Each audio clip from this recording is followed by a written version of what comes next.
West Seattle travelers have had a uniquely challenging 2.5 years, but through determination, hard work, and proper funding, Seattle's Department of Transportation just opened the West Seattle Bridge.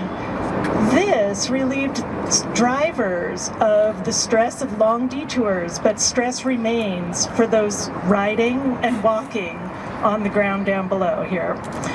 Stress due to high speeds, driver inattention, and confusing and incomplete routes. When the High Bridge closed, I'm going to admit, I was a little bit excited. It was a golden opportunity for us to make biking an enticing and safe way to get around, encourage people who've never tried it to do it. But we did not act boldly enough then, and with tragic results.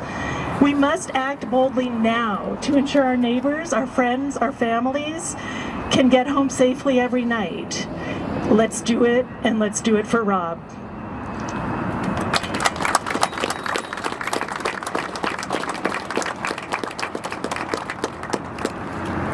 Hi everyone, I'm Erica and I'm with Duwamish Valley Safe Streets, which is another bicycle and pedestrian advocacy group. I first and foremost genuinely want to express our I genuinely want to express our deepest sympathies to you and your other family members and loved ones. We shouldn't be here today, and it's beyond brutal that we are. But now I really want to look in large part to our elected officials and those in leadership positions today. The Duwamish Valley, as we all know, has seen its unprecedented and unshared level of inequalities. Can people hear me? Okay. Our industrial lands are a powerhouse of our community. They support jobs and the creation and transportation of goods our city needs, but that's not all they do. This valley is more than freight, and we must, as a city, recognize and act on that accordingly. Look around. Where do humans or the environment fit into this equation?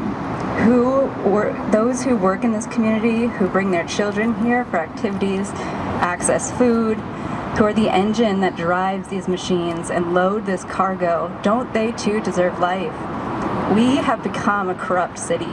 A city where powerful interest at the top supersedes the life of our residents and workers.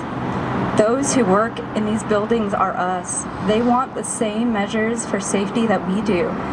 Do not continue to disarm what you know are the right actions by the few at the top who are unaffected by them. Freight and pedestrian and bicycle safety can coexist, but more importantly, they have to coexist.